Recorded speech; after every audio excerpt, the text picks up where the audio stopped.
Hello students, நம்ம இப்போ என்ன பண்ண போறோம் அப்படினா third chapterல இருக்கக்கூடிய example 3.37 பார்க்க போறோம். இது வந்து ஒரு statement problem. இந்த statement problem வந்து நம்ம முதல்ல क्वेश्चனை நல்லா ரீட் பண்ணி அண்டர்ஸ்டாண்ட் பண்ணிக்கணும். அதுக்கு அப்புறம் தான் அவங்க என்ன கொடுத்திருக்காங்க அப்படிங்கறத நம்ம வந்து அஷ்யூம் பண்ணிட்டு அது என்ன டயகிராம் எதை பத்தி பேசிருக்காங்க அப்படினு அஷ்யூம் பண்ணிட்டு அதுக்கு அப்புறமா நம்ம ப்ராப்ளம் கூட சால்வ் பண்ணலாம். இதுல வந்து பாத்தீங்கன்னா ஒரு லேடரை பத்தி பேசிருக்காங்க. A ladder 17 feet long. இதுதான் நான் லேடரா அஷ்யூம் பண்ண போறேன். இந்த ஸ்கேலை தான் லேடரா அஷ்யூம் பண்ண போறேன். இதோட லாங் அப்படிங்கிறது அதோட லென்த்தை பத்தி சொல்லியிருக்காங்க. இதோட லென்த் அப்படின்னு பார்த்தீங்கன்னா 17 feet அப்படின்னு சொல்லி கொடுத்துருக்காங்க. Is leaning against a wall. Leaning அப்படின்னா என்னன்னா சாட்சி வச்சிருக்காங்க. எதுல அப்படின்னா எ வால், ஒரு வால்ல சாட்சி வச்சிருக்காங்க. இதுதான் அந்த வாலா நம்ம என்ன பண்ண போறோம், அஷ்யூம் பண்ண போறோம். இது வந்து ஒரு வால். இந்த வால்ல 17 feet லாங் இருக்கக்கூடிய ஒரு லேடரை நம்ம எப்படி சாட்சி வச்சிருக்கோம்.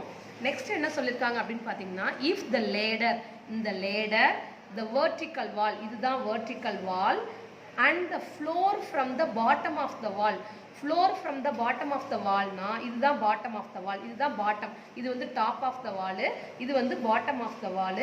இந்த floor from the top of the bottom of the wall அப்படின்னு சொல்லி பார்த்தீங்கன்னா இந்த பாட்டம் இதுல இருந்து டு த லேடர், இந்த லேடர் வரைக்கும், இந்த பாட்டம் ஆஃப் த வால்ல இருந்து இந்த லேடர் வரைக்கும் இது எல்லாமே என்ன பண்ணுது அப்படின்னா ஃபார்ம் ஏ ரைட் ட்ரையாங்கிள். பாருங்க, இது ஒரு ரைட் ட்ரையாங்கிளை ஃபார்ம் பண்ணுது. அதோ இப்படி வந்து இந்த டிஸ்டன்ஸ் பாட்டம் ஆஃப் த வால்ல இருந்து லேடர் வரைக்கும் வந்து இதோ இப்படி ஒரு ரைட் ட்ரையாங்கிளை ஃபார்ம் பண்ணுது. இந்த மாதிரி ஒரு ரைட் ட்ரையாங்கிளை ஃபார்ம் பண்ணுது. Find the height of the wall where the top of the ladder meets. height of the wall தான் கேட்டிருக்காங்க. height of the wallனா ஃபுல்லா நம்ம வந்து சவுறு ஃபுல்லா வந்து லேடரை சாட்சி வச்சிருக்க மாட்டோம் இல்லையா. எல்லா ஹைட்டையும் வாலோட எல்லா ஹைட்டையும் கண்டுபிடிக்க சொல்லல. where the top of the ladder meets, இந்த டாப் ஆஃப் த லேடர் வந்து எங்க வந்து சவுத்தை போய் மீட் பண்ணுது அது வரைக்கும் இருக்கிற ஹைட்டை மட்டும் தான் கண்டுபிடிக்க சொல்லியிருக்காங்க. இந்த பாட்டம்ல இருந்து இதோ இந்த டாப் வரைக்கும் கண்டுபிடிக்க சொல்லியிருக்காங்க. இந்த top of the ladder meet பண்ணது இல்லையா அது வரைக்கும் உள்ள ஹைட்டை கண்டுபிடிக்க சொல்லியிருக்காங்க.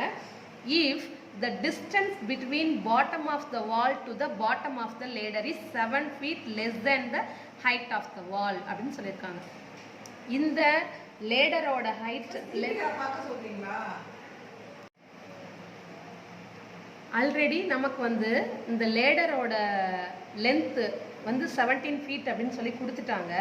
இப்போ நாம் என்ன கண்டுபிடிக்கணும் அப்படின்னா இந்த வாலோட ஹைட்டு தான் கண்டுபிடிக்கணும். இந்த லேடர் போய் எங்கே மீட் பண்ணுது அப்படிங்கிற வாலோட ஹைட்டை தான் கண்டுபிடிக்கணும். நெக்ஸ்ட் அப்போ வந்து நமக்கு வாலோட ஹைட்டும் தெரியாது. தோ இந்த டிஸ்டன்ஸ், இந்த பாட்டம் ஆஃப் த வால்லேருந்து பாட்டம் ஆஃப் த லேடர் வரைக்கும் இருக்க டிஸ்டன்ஸும் தெரியாது. ஆனால் அதை பற்றி சொல்ல போகிறாங்க அவங்க. என்னன்னு சொல்ல போகிறாங்க பாருங்க. If the distance between bottom of the wall to the bottom of the ladder, இந்த பாட்டம் ஆஃப் த வால்ல இருந்து இந்த பாட்டம் ஆஃப் த லேடர் வரைக்கும் எவ்வளோ இருக்கு அப்படின்னு பார்த்தீங்க அப்படின்னா 7 feet லெஸ்ஸாக இருக்கான். 7 feet லெஸ்ஸாக இருக்கு. எதை விட, தென்னா விட அப்படின்னு அர்த்தம். எதை விட அப்படின்னு பார்த்தீங்கன்னா த ஹைட் ஆஃப் த வாலை விட 7 feet வந்து லெஸ்ஸாக இருக்கு. நம்ம ஹைட் ஆஃப் த வால் தெரிஞ்சிருச்சு அப்படின்னா நம்ம அதுலேருந்து 7 feet என்ன பண்ணிக்கலாம், மைனஸ் பண்ணிக்கலாம். ஆனால் ஹைட் ஆஃப் த வாலே நமக்கு தெரியாது. அதை தான் நம்ம கண்டுபிடிக்க போகிறோம். அதுக்குனால நம்ம என்ன பண்ண போகிறோம், நம்ம எதை கண்டுபிடிக்க போகிறோமோ அதை எக்ஸ்ன்னு எடுத்துக்க போகிறோம். இதோ இந்த ஹைட் ஆஃப் த வால் இருக்கு இல்லையா, இதை நான் என்ன பண்ணிக்க போகிறேன், எக்ஸ்ன்னு எடுத்துக்க போகிறேன். இது எக்ஸாக இருந்தால் இதை விட இந்த டிஸ்டன்ஸ் வந்து 7 feet லெஸ்ஸு. ஓகேவா. இது ஒரு 15 வச்சுக்கோங்களேன். இது ஒரு 15ஆக இருந்தால் இது வந்து அதை விட 7 கம்மியாக இருக்கணும். அப்போ நீங்கள் என்ன பண்ணுவீங்க, 15லேருந்து 7 மைனஸ் பண்ணிக்குவீங்க. ஆனால் இதுவே நமக்கு அவங்க கொடுக்கல இல்லையா, அதனால இதை நான் எக்ஸ்ன்னு எடுத்துக்க போகிறேன். அப்போ எக்ஸ்லேருந்து நம்ம என்ன பண்ணணும், இது 7 கம்மியாக இருக்கனால 7 மைனஸ் பண்ணி இதோட லென்த்தாக வச்சுக்கணும். இப்போ இதை பார்த்தீங்கன்னா இது ஒரு ரைட் ட்ரையாங்கிளை ஃபார்ம் பண்ணுதுன்னு சொல்லியாச்சா. நான் இப்போ ரைட் ட்ரையாங்கிள் வரைஞ்சிக்க போகிறேன்.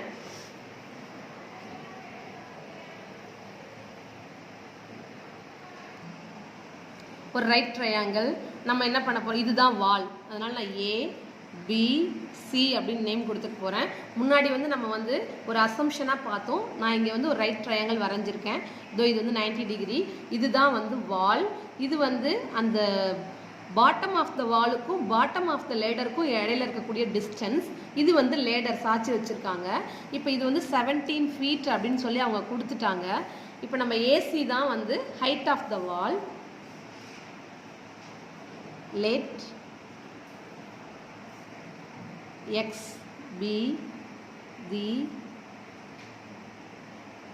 height of the wall.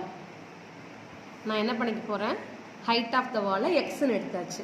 இப்போது இந்த டிஸ்டன்ஸ் வந்து அவங்க என்ன சொல்லியிருக்காங்க, இந்த டிஸ்டன்ஸை விட 7 feet வந்து கம்மின்னு சொல்லியிருக்காங்க இல்லையா. அப்போ இதிலேருந்து 7 மைனஸ் பண்ணி எடுத்துக்க போகிறேன். ஏன்னா இதை விட இது 7 கம்மி. அப்போ இது எவ்வளோ டிஸ்டன்ஸ் இருக்கோ அதிலேருந்து 7 மைனஸ் பண்ணி எடுத்துக்கணும். 7 மைனஸ் எக்ஸ் மைனஸ் 7 எடுத்தாச்சு. இப்போ இது வந்து ஒரு ரைட் ட்ரையாங்கிள்.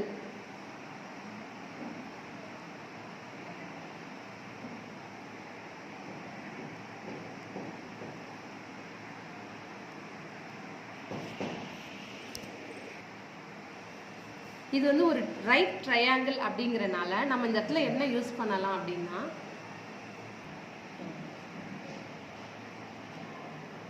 இது ஒரு ரைட் ட்ரையாங்கிள் அப்படிங்கிறனால நம்ம இந்த இடத்துல எதை யூஸ் பண்ணலாம் அப்படின்னா, பைத்தாகரஸ் தியரத்தை யூஸ் பண்ணலாம். பைத்தாகரஸ் தியரம் நமக்கு தெரியும். ஹைபாட்டனஸை ஸ்கொயர் பண்ணும்போது அது எதுக்கு ஈக்குவலாக இருக்கும் அப்படின்னா, அதர் 2 சைட்ஸை ஸ்கொயர் பண்ணி சம் பண்ணுறதுக்கு ஈக்குவலாக இருக்கும். இதில் வந்து ஹைபாட்டனஸ் அப்படின்னு பார்த்தீங்க அப்படின்னா, இந்த 90 டிகிரிக்கு ஆப்போசிட்டில் இருக்கிறது தான் ஹைபாட்டன்யூஸ். அப்போ நம்ம என்ன பண்ணிக்கலாம், பிசி தான் ஹைபாட்டன்யூஸ். இது வந்து அதர் 2 சைட்ஸ் ஏபியும் ஏசியும் அதர் 2 சைட்ஸ். இந்த அதர் 2 சைட்ஸை ஸ்கொயர் பண்ணி ஆட் பண்ணணும். அது வந்து ஹைபாட்டனஸ்க்கு ஸ்கொயருக்கு ஈக்குவலாக வரப்போகுது. அப்போ ஏபி ஸ்கொயரையும் ஏசி ஸ்கொயரையும் ஆட் பண்ணுறேன். ஏபியை ஸ்கொயர் பண்ணிக்கிறேன், ஏசியை ஸ்கொயர் பண்ணிக்கிறேன். ரெண்டுத்தையும் ஆட் பண்ணும்போது அது வந்து இந்த பிசியோட ஸ்கொயருக்கு ஈக்குவலாக வரப்போகுது.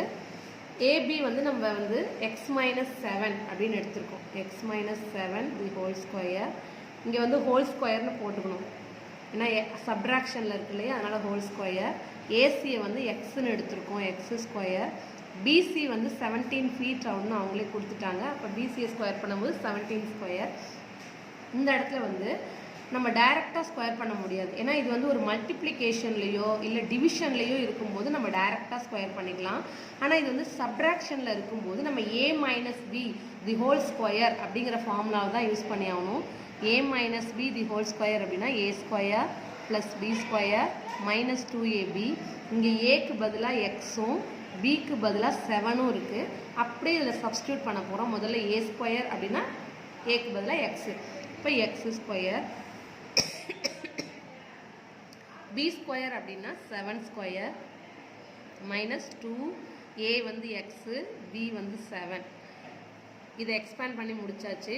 Plus X square equal to 17 square அப்படின்னா 17 17s பண்ணணும். 17 2s பண்ணக்கூடாது. 17 17s 289. இப்போ எக்ஸ் ஸ்கொயர் ப்ளஸ் 7 ஸ்கொயர் அப்படின்னா 49 minus 2 7s 14, 14 into x 14x plus X square equal to 289. இதில் லைக் டேர்ம்ஸ் அப்படின்னு பார்த்தீங்கன்னா எக்ஸ் ஸ்கொயரும் லைக் டேர்ம்ஸு. ஒரு எக்ஸ் ஸ்கொயரையும் ஆட் பண்ணும்போது உங்களுக்கு 2x ஸ்கொயர் வந்துடும். மைனஸ் 14x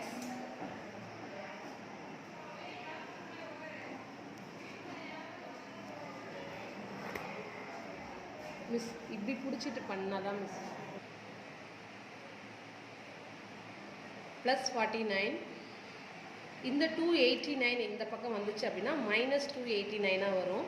இந்த 289 இந்த பக்கம் சப்ராக்ஷனில் வந்துட்டனால இங்கே 0 தான் இருக்கும். இப்போ 2x ஸ்கொயர் மைனஸ் 14x. இப்போ இது ரெண்டும் பார்த்தீங்கன்னா கான்ஸ்டன்ட் வந்து லைக் டேர்ம்ஸு. கான்ஸ்டன்ட் லைக் டேர்ம்ஸ்னால் என்ன பண்ணுவோம், நம்ம வந்து இது வந்து சேம் சிம்பிளாக இருக்கா டிஃப்ரெண்ட் சிம்பிளாக இருக்கான்னு பார்த்தோம் அப்படின்னா டிஃப்ரெண்ட் சிம்பிள்னால் நம்ம என்ன பண்ணுவோம், சப்ராக்ட் பண்ணுவோம். 289ல் 49 சப்ராக்ட் பண்ணிங்க அப்படின்னா 0, 8ல் 4 போச்சுன்னா 4, இந்த 2. இப்போ 240 எதுலேருந்து சப்ராக்ட் பண்ணுறோம், 289லேருந்து சப்ராக்ட் பண்ணுறோம் இல்லையா. அப்போ இந்த மைனஸ் அதோட சிம்பிளை தான் போடணும். இப்போ இது வந்து ஒரு குவாட்ரட்டிக் ஈக்குவேஷன். இந்த ஈக்குவேஷன் ஃபுல்லாகவே பார்த்தீங்க அப்படின்னா 2ஆல் டிவைட் ஆகும். நான் அதனால் என்ன பண்ணிக்கிறேன், ஃபுல்லாகவே 2ஆல் டிவைட் பண்ணிக்கிறேன். 2ஆல் டிவைட் பண்ணும்போது இங்கே 2 கேன்சல் ஆகிடும், எக்ஸ் ஸ்கொயர் மைனஸ் இங்கே 14 வந்து 2 டேபிளால் கேன்சல் பண்ணிங்கன்னா 7 டைம்ஸ் 2 7x மைனஸ் இது வந்து 120 ஈக்குவல் டு 0. இப்போ நம்ம இதை என்ன பண்ணலாம் அப்படின்னு பார்த்தீங்கன்னா v ஃபேக்டரைசேஷன் போடலாம்.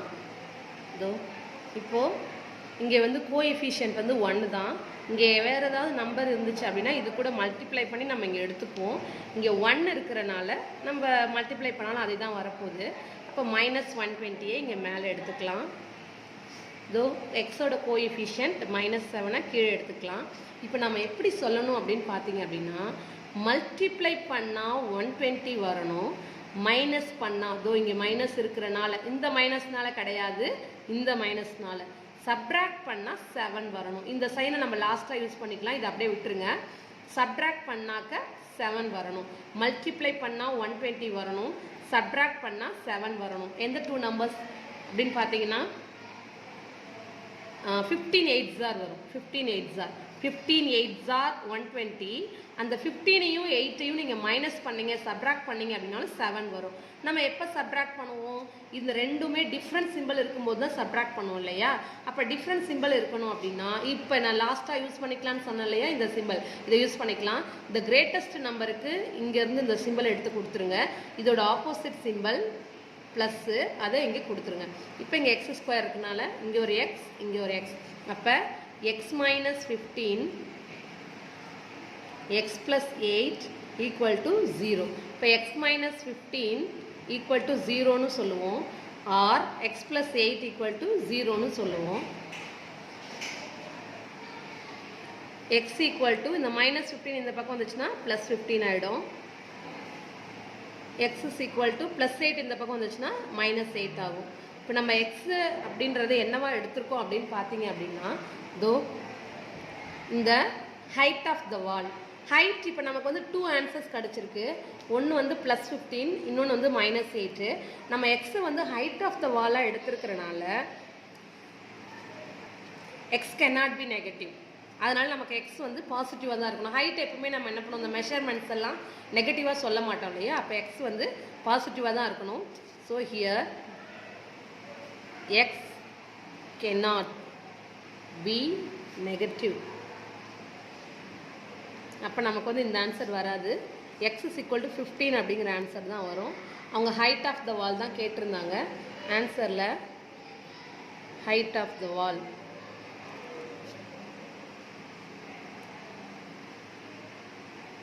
Equal to 15 feet. ஏன்னா அவங்க ஃபீட்டில் தான் மெஷர்மெண்ட்ஸ் கொடுத்துருந்தாங்க, நாமளும் ஃபீட்லேயே எழுதிக்கலாம்.